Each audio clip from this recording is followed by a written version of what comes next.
자여 내 영혼이 잘된 같이 내가 범사. 여호수아 9장 1절부터 27절까지인데 그 중에 읽을 본문은 1절부터 15절까지입니다. 이일 후에 요단 서쪽 산지와 평지와 레바논 앞 대해 연안에 있는 헷 사람과 아모리 사람과 가나안 사람과 브리스 사람과 히위 사람과 여호스 사람의 모든 왕들이 모여 이 일을 듣고 모여서 일심으로 여호수아와 이스라엘에 맞서서 싸우려 하다가 기브온 주민들이 여호수아가 여리고와 아이에 행한 일을 듣고 삐를 내어 사신의 모양을 꾸미되 헤어진 전대와 헤어지고 부스러져서 기운 많아진 포도주 모델을 나귀에 싣고 그 밤에는 낡아서 기름신을 신고 낡은 옷을 입고 다 마르고 곰팡이가 난 떡을 준비하고 그들이 길갈 진영으로 가서 여호수아에게 이르러 그와 이스라엘 사람들에게 이르되 우리는 먼 나라에서 왔나이다. 이제 우리와 조약을 맺읍시다 하니 이스라엘 사람들이 히위 사람에게 이르되 너희가 우리 가운데에 거주하는 듯하니 우리가 어떻게 너희와 조약을 맺을 수 있으랴 하나. 그들이 여호수아에게 이르되 우리는 당신의 종들이니라 하니 여호수아가 그들에게 이르되 너희는 누구며 어디서 왔느냐 하니 그들이 여호수아에게 대답하되 종들은 당신들이 하나님 여호와의 이름으로 말미암아 심히 먼 나라에서 왔사오니 이는 우리가 그의 소문과 그가 애굽에서 행한 일 행하신 모든 일을 들으며 또 그가 요단 동쪽에 있는 아모리 사람의 두 왕들 곧 히스본 왕 시몬과 아스다롯에 있는 바산 왕 옥에서 행하신 모든 일을 들었습니다.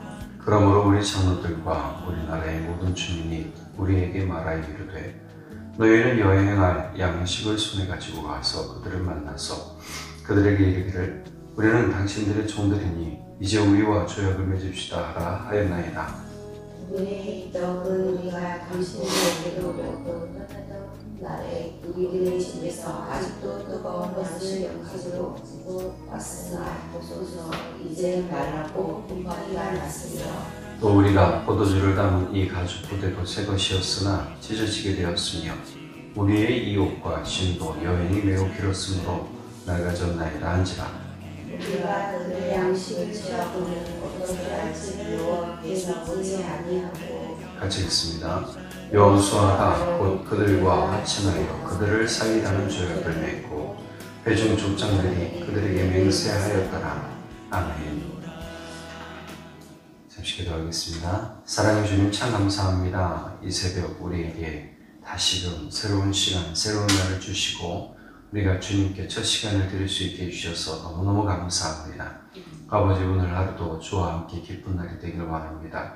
그러기 위해서 우리가 말씀을 드리려 하오니 이 말씀을 통해 우리 삶에 귀한 은혜를 주시고 우리가 말씀을 듣고 깨닫게 하시고 말씀을 통해 성령이 비춰주시는 길을 갈 수 있도록 은혜 더하여 주옵소서. 우리가 주의 말씀에 순종하여 나아가겠으니 주님 역사해 주십시오. 믿고 감사드리며 우리 주 예수님의 이름으로 기도드렸습니다. 아멘. 네, 새벽을 함께 하시는 성도님들 사랑하고 축복합니다. 아이성 전투를 하나님께서 알려주신 방법대로 이제 싸워서 승리한 여호수아 이스라엘 백성들. 여호수아가 하나님께 에발산에 명령하신 모세에게 명령하신 대로 모세가 또 여호수아에게 명령한 대로 여호수아는 에발산에 제단을 쌓고 하나님 앞에 번제와 화목제를 드립니다. 그리고 그 산이 건너편에 그리심산이라고 그랬죠. 그 산 계곡에다가 산 사이에 궤를 놓고 서로 백성들이 궤를 바라보도록 6지파 6지파 세우고 이제 축복의 말씀과 저주의 말씀을 선포하는데 축복의 말씀을 선포할 때는 그리심산에선 6지파가 아멘 했고 저주의 말씀을 할 때는 에벨산에선 6지파가 아멘 했다 그랬습니다. 그래서 하나님께서 모세를 통해 주신 모든 말씀에 대해서 축복과 저주의 말씀이지만 모든 말씀에 대해서 아멘 하며 순종할 것을 다짐했다, 결단했다 그랬습니다. 여호수아와 이스라엘 백성들이 여리고성과 아이성에 관한 이 모든 일들을 들은 요단 서쪽에 6 나라의 왕들이 이제 오늘 보는 첫 번째 보면 1, 2절에 서로 모여서 회의를 합니다. 야, 이들이 이제 우리 쪽으로 오기 시작한다. 어떻게 하냐? 우리 싸웁시다. 연합합시다. 그래서 서로 동맹을 맺습니다. 2절에 보면 뭐라고 그러냐면 모여서 일심으로 여호수아와 이스라엘에 맞서서 싸우려 하더라. 여호수아와 이스라엘에 맞서서 싸웁니다. 근데 똑같은 소식을 들은 다른 사람들이 있어요. 이 사람들은 좀 다른 반응을 내놓습니다. 이 사람들이 누구냐면 히위족 속의 기브온 주민들이에요. 오늘 보면 3절에 나오죠. 자, 기브온 주민들이 도대체 어떻게 할까? 이 사람들이 이런 일을 똑같이 들었잖아요. 여소단들은 반면에 가나안의 여소원들은 동맹하여 싸우자 이제 연합군을 만들려고 했고, 반면에 기브온 주민들은 어떻게 했냐면 우리 이들을 한번 좀 속여봅시다. 우리가 살기 위해선 이들을 속여야 됩니다. 이렇게 얘기를 해요. 4절 5절 볼까요? 꾀를 내어 사신의 모양을 꾸미되 헤어진 전대와 헤어지고 찢어져서 키운 가죽 포도주 부대를 나귀에 싣고 그 발에는 낡아서 귀운 신을 신고 낡은 옷을 입고 다마르고 곰팡이에 관한 떡을 준비하고, 자, 아주 철저하게 준비를 했습니다. 낡아 빠진 옷, 낡아 빠진 신, 낡아 빠진 포도주 부대, 가죽 부대. 옛날 포도주는 어떻게 담았냐면 양 있잖아요. 양을 이제 가죽을 벗깁니다. 그래서 가죽을 무드질을 해요. 부드럽게 만들죠. 무드질을 하고 난 다음에 다리를 다 묶고 목 있는 부분도 묶어요. 근데 목 있는 부분이 주둥이 부분이 되는 거예요. 그래서 그 부분에 조금 내서 주둥이를 묶고 그리고 가죽을 하는 거예요. 그러니까 가죽 부대를 여기에 뭐 포도주도 넣을 수도 있고 물도 넣을 수 있는 거니까 그렇게 해서 가져가죠. 신도 헤어졌어요. 자, 곰팡이에 관한 떡을 갖고 간다는 건 이만큼 철저하게 아주 준비를 했다는 겁니다. 자, 이렇게 해서 어떻게 하냐? 먼 나라에서 온 사신의 모양으로 꾸며요. 그래서 본문에 오늘 읽은 대로 보면 7절에 히위 사람이 이스라엘 사람들이 이들을 맞았죠. 6절에는 왔어요. 그러면서 뭐라 그러면 우리는 먼 나라에서 왔습니다. 이제 우리와 조약을 맺읍시다. 근데 분명히 물어봐요. 아니, 우리 근동에 사는 사람 같은데 이 근방에 사는 사람이 우리 당신들과 조약을 맺습니다. 하나님께서 당신들을 다 치라했으니 우리는 당신들과 조약을 맺습니다. 근데 이 말씀을 보면 참 재밌어요. 끝까지 속여요. 아니라고 발뺌을 하지. 우리 먼 데서 왔습니다. 보시오, 빵이 이렇게 곰팡이 피었는데 어떻게 우리가 가까이서 왔다고 얘기를 하겠습니까? 라고 12절에 얘기를 해요. 또 13절에서도 똑같이 얘기를 하죠. 이걸 믿어요. 이스라엘과 여호수아가 믿습니다. 자, 14절 볼까요? 우리가 그들의 양식을 취하고는 어떻게 할지를 여호와께 묻지 아니하고 여호수아가 곧 그들과 화친하여 그들을 살리라는 조약을 맺고 회중 족장들이 그들에게 맹세하였더라. 족장들은 각 지파의 지도자들을 이야기합니다. 자, 어떻게 할지 14절에 보니까 하나님께 묻지도 않았어요. 아이성의 그 일들을 좀 깨달아야 되는데 우리가 작은 일이라고 기도하지 않으면 안 된다고 제가 말씀드렸죠. 작은 일도 뭐 해야 된다? 기도해야 된다. 우리가 감정에 치우치지 않으려면 뭐 해야 돼요? 기도하고 살아야 돼요. 감정에 자꾸 치우치는 말이나 행동을 한다는 건 그건 자꾸 기도하지 않는 습관이 내 몸에 밴 거예요. 그러니까 영적 주권이 자꾸 뺏기는 거죠. 지금 이 상태도 마찬가지예요. 그들을 어떤 마음으로 보기 시작했어요? 마음이 극률한 마음으로 보기 시작한 거예요. 야, 먼 데서 와서 이렇게 고생하고 애쓰고 했는데 그냥 해주자. 이렇게 된 거죠. 하나님한테 물어봐야 되는데.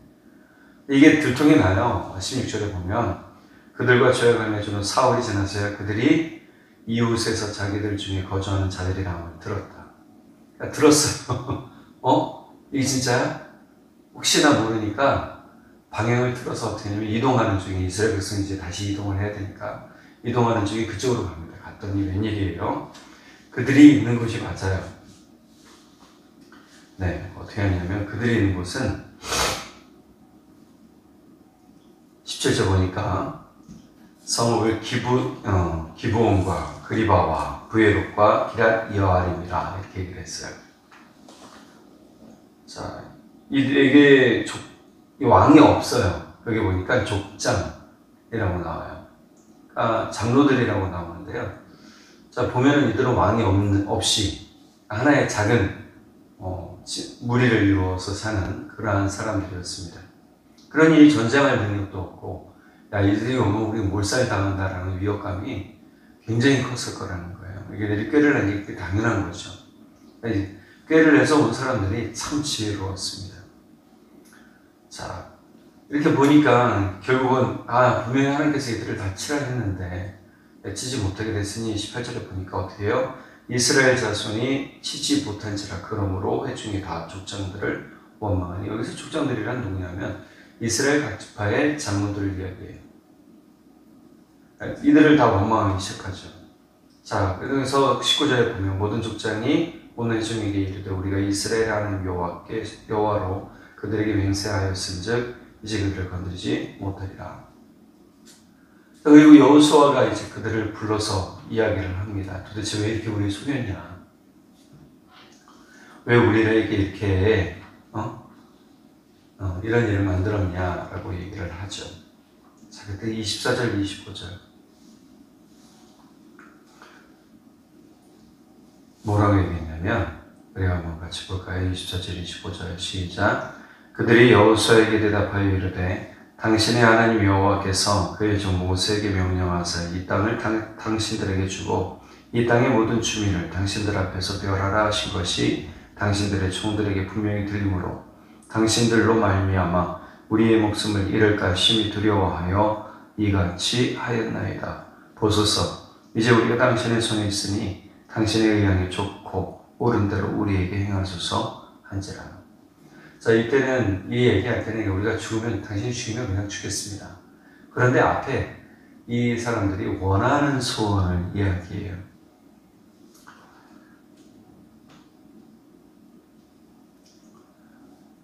어, 20절 우리가 그들에게 맹세한 맹약으로 말미암아 진노가 우리에게 임할까노니 이렇게 행하여 그들을 살리리라 하고 무리에게 이르되 그들을 살리라 하니 족장들이 그들에게 이르되 그들에게 이른 대로 그들이 온 회중을 위하여 나무를 베며 물을 깃는 자가 되었더라 라고 얘기를 하면서 23절에 그러므로 너희가 저주를 받나니 너희가 대를 이어 종이 되어 다 내 하나님의 집을 위하여 나무를 베며 물을 깃는 자가 되리라. 근데 이것이 그냥 일반 가정에 물을 길러주고 나무를 패는 사람이 되지 않아요. 살려줬어요. 좋은 데로 가라고 하니까 여호수아가 26절 곧 그대로 그들에게 행하여 그들을 이스라엘 자손의 손에서 건져서 죽이지 못하게 하니라. 그날에 여호수아가 그들을 여호와께서 택하신 곳에서 회중을 위하며 여호와의 제단을 위하여 나무를 베며 물을 기는 자들로 삼았더니 오늘까지 있더라. 이렇게 기록됐단 말이에요. 자, 볼게요. 이들은 진짜 자기들이 죽을 각오를 한 번 더 얘기해요. 이미 족장들은 앞에서 20절, 21절에서 그냥 우리가 약속했으니까 살려주는데 종으로 삼자. 나무 패고 물 깃는 종으로 삼자. 이거 광야, 이제 가나안 땅이 있으니까 또 요단강도 있으니까 꽤 힘들어요. 멀죠. 왔다 갔다 하기 힘들잖아요. 그러니까 종들로 삼자 그렇게 얘기를 했단 말이에요. 이 기브온 사람들 뿐만이 아니라 여기에 있던 급이라 브에롯, 기랏 여아림에 있던 사람들이 다 이스라엘의 종이 되는데 수를 따져보니까 모든 이스라엘 각 가정 안에 들어갈 수는 안 돼요. 어떻게 하냐면 성전의 종으로 삼아요. 성전의 종으로 삼아요. 여기서 27절 후반절 보니까 여호수아가 그들을 여호와께서 택하신 곳에서, 여기 여호와께서 택하신 곳이라는 건 어디죠? 네. 회중을 위하여 여호와의 제단을 위하여 이렇게 나와요. 여호와께서 택하신 곳 여호와의 제단, 이건 벌써 성전이잖아요. 성전의 종으로, 레위 지파의 종으로 사용하도록 이제 했단 말이에요. 자, 이걸 볼게요. 이들은 노예 생활하지만 성전 노예로 생활을 합니다. 참 좋은 환경이 됐죠. 일반 가정의 노예가 아니니까요. 기브온 주민들의 투항의 이야기, 자신들을 다 내놓고 그냥 항복하는 이야기가 주는 그러한 깨달음이 참 커요.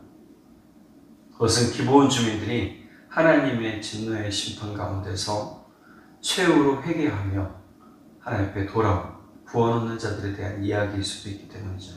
또 그러한 이야기도 합니다. 우리가 구원받을 만한 때에 구원을 받아야 되는 거예요. 이때를 놓치면 사실 힘들죠.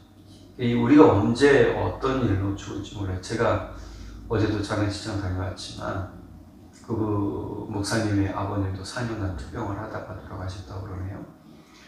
언제 이렇게 될지 몰라요. 사람의 삶은 늘 그렇더라고요. 내가 영원히 살 거라고 생각하는 것도 교만의 하나예요.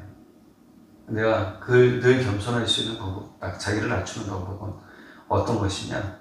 하나님이 언제 나를 데려가실지 모른다라는 삶 가운데 열심히 하루하루 최선을 다해 살아가는 거예요.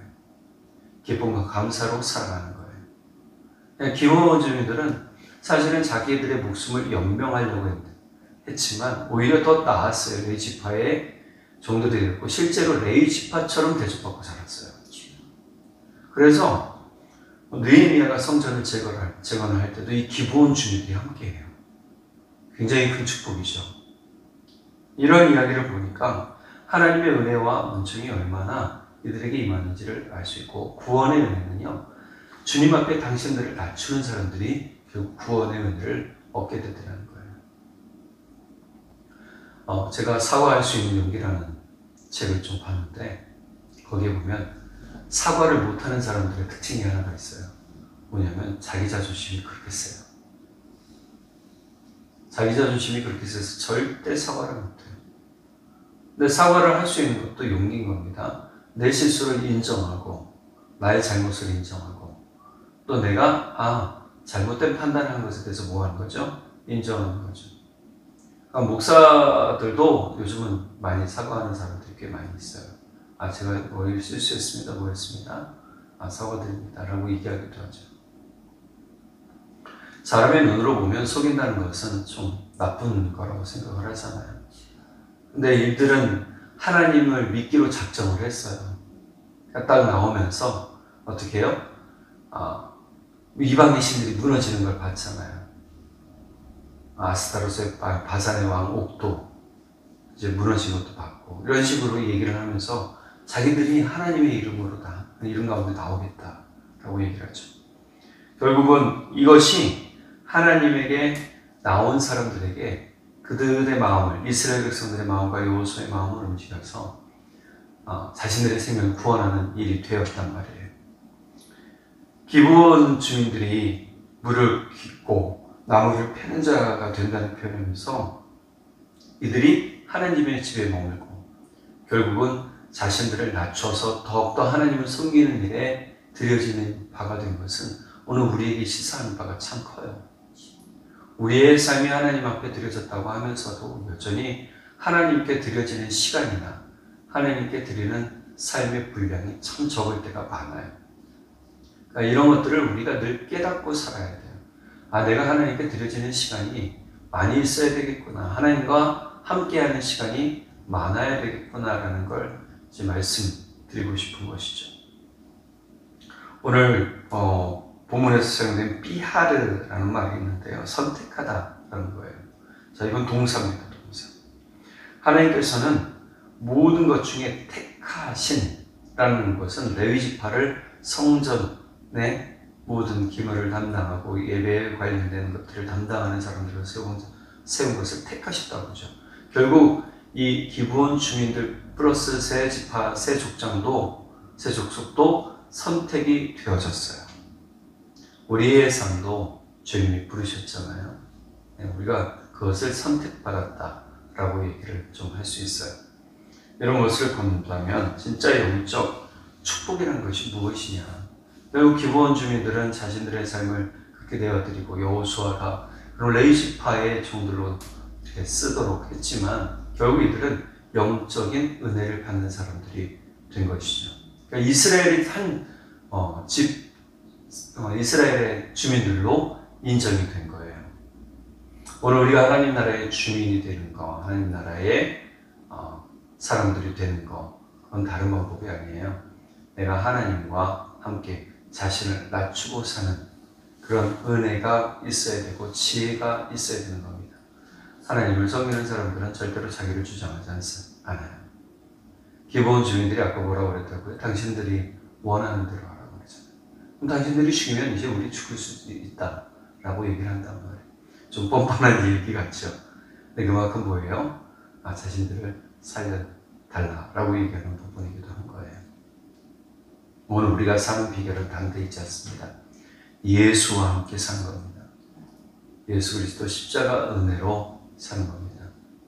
우리 찬양 가사 중에 주의 손에 나의 손을 못 박고 주의 발에 나의 발을 못 박아. 나 주와 함께 죽고 주와 함께 살리라. 저는 이 가사가 참 좋은 것 같아요. 우리가 주와 함께 죽을 때 우리는 새롭게 살아가는 것이죠. 그러니까 이 말씀이 우리 귀한 은혜가 되길 바랍니다. 자기 낮춤이 지혜입니다. 나를 주 앞에서 낮추지 않고 사람들과 함께 있을 때도 겸손하지 않으면 결국 소외당합니다.